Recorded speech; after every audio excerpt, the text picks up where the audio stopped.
ગાંધીનગર જિલ્લાના દૂધ ઉત્પાદક ભાઈઓ બહેનો માટે શરૂ થવા જઈ રહી છે। લગભગ 128 કરોડના ખર્ચે 15 એકર જમીન પર 2.5 લાખ લીટર દૂધ રોજનું પ્રોસેસિંગ કરવાનું કામ આપણો આ પ્લાન્ટ કરવાનો છે અને એનો 75% નફો ખર્ચો બાદ કર્યા પછી વધેલા 75% સીધા તમારા બધાના બેંક એકાઉન્ટમાં ટ્રાન્સફર થવાના છે ભાઈ।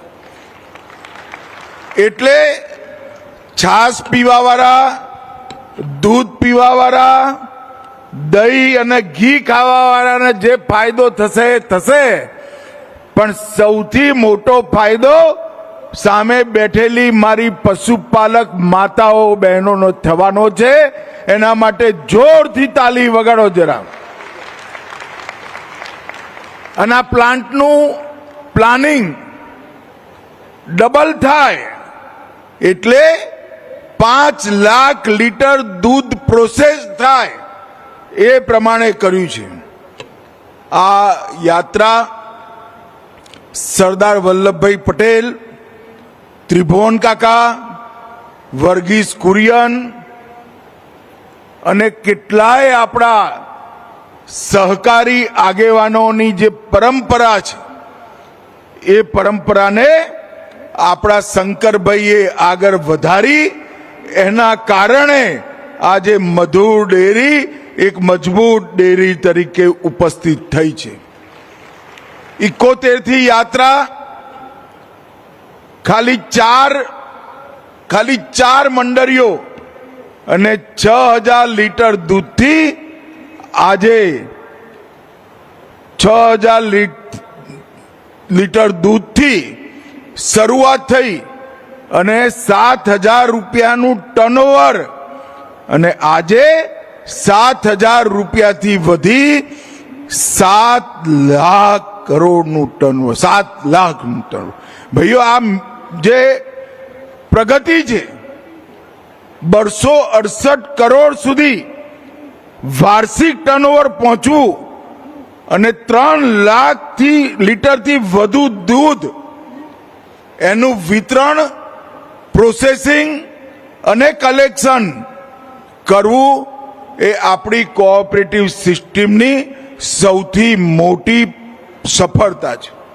આનાથી પશુપાલકોની આવક તો વધી જ, પણ સૌથી મોટું કામ થયું બહેનોનું એમ્પાવરમેન્ટ થયું।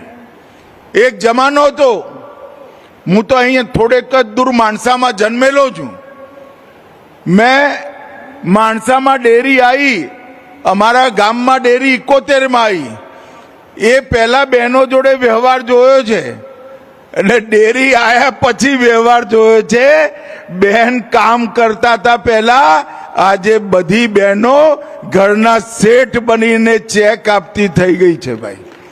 આ બહુ મોટું પરિવર્તન બહેનોના જીવનમાં ડેરી સેક્ટરથી આવ્યું છે અને આપણા વડાપ્રધાન નરેન્દ્ર મોદી સાહેબે શ્વેત ક્રાંતિ 2 ના આધારે આપણું દૂધ ઉત્પાદન 3 ગણું વધે, 10 વર્ષમાં 3 ગણું વધે એ રીતનું પ્લાનિંગ કર્યું છે। અને હું એટલું ચોક્કસ કહીશ કે અમૂલ, ગુજરાતની બધી ડેરીઓ, બનાસ ડેરી, મહેસાણા ડેરી, એ સૌએ દુનિયાભરમાં જે ટેકનોલોજી હતી એ ટેકનોલોજીને ભારતમાં લાવવાનું કામ કરી આપણા પશુપાલકોનો નફો વધારવાનું પરાક્રમ કર્યું છે। અને આ નફો બધો જ કોઓપરેટિવ સેક્ટરના કારણે સીધો દૂધ દોવાવાળી બહેનના બેંક એકાઉન્ટમાં પહોંચે એની વ્યવસ્થા થઈ છે। અને દર 7મા દિવસે પગાર જમા થાય એટલે ઘરમાં કેવું આનંદનું વાતાવરણ આવે એ તો મેં મારા ગામમાં મારી નજરે જોયેલું છે। આજે અમૂલની બધી જ ડેરીઓ પ્રોટીન શેક પ્રોબાયોટિક દહીં, હાઈ પ્રોટીન પેયજલ, વેલ્યુ એડેડ ન્યુટ્રિશનના ઉત્પાદનો, આ બધા ક્ષેત્રમાં સૌથી સારું કામ કર્યું છે. હમણાં હું આપણા સ્પીકર સાહેબને બેઠા બેઠા કહેતો હતો, મેં એક ચોકલેટ ખાધી અમૂલની, અહીંયા પડી હતી.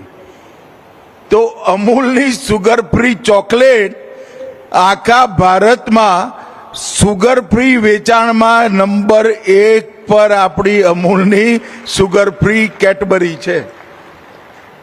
આ બહુ મોટું એચિવમેન્ટ છે અને એનો સંપૂર્ણ ફાયદો આપણા ખેડૂતો અને પશુપાલકો સુધી જાય એ સૌથી મોટી ઉપલબ્ધિ છે.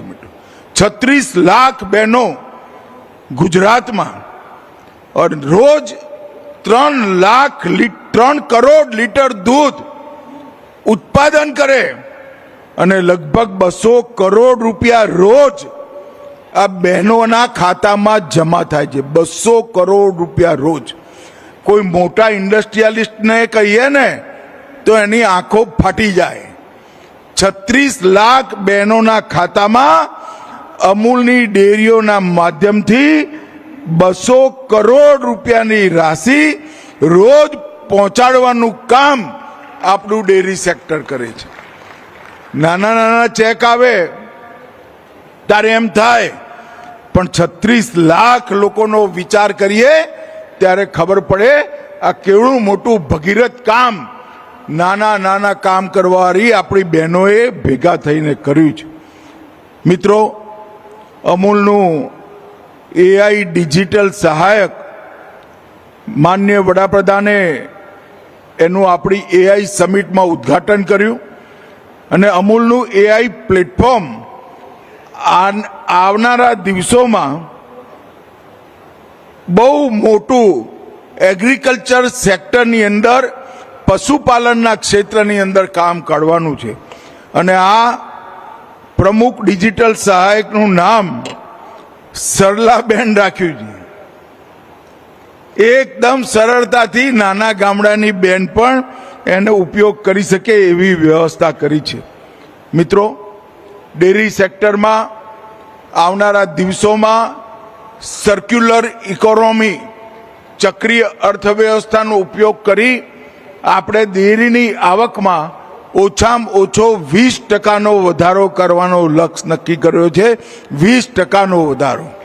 અને એ જે દિવસે થશે એ દિવસે આપણા બધા જ દૂધ ઉત્પાદકોના દૂધના ઇન્કમ અત્યારે છે એટલી જ રાખી એમાં 20% ઉમેરવાનું કામ આ ભારતીય જનતા પાર્ટીની નરેન્દ્ર મોદી સરકાર કરશે. મિત્રો, આજે મારે કોઈ લાંબી વાત નથી કરવી. મધુર ડેરીએ 2.5 લાખ લીટરનો આધુનિક પ્લાન્ટ દસેલામાં નાખ્યો છે. કિસાન આંદોલન વખતે હું દસેલા અનેક વાર આવ્યો છું. અહીંયા અમારા 2 કાર્યકર્તાઓ હતા, રમેશભાઈ ચૌધરી અને દશરથભાઈ ચૌધરી. એ બેના ઘરે અનેક વાર હું આવેલો છું મિત્રો. પરંતુ આજે એ દસેલાની અંદર 2.5 લાખ લીટરનો પ્રોસેસિંગનો પ્લાન્ટ અને 5 લાખ લીટરનો જોતામાં બની જવાનો એ નાખવાનું કામ કર્યું છે. હું મધુર ડેરીના સૌ બોર્ડ ઓફ ડિરેક્ટર અને એના ચેરમેન સાહેબને હૃદયપૂર્વકના અભિનંદન આપી મારી વાત પૂરી કરું છું. ફરી એકવાર મોડા આવ્યો અને તમારા બધાએ આ ગરમીમાં બેસી રહેવું પડ્યું એ માટે ક્ષમા પ્રાર્થના. વંદે માતરમ.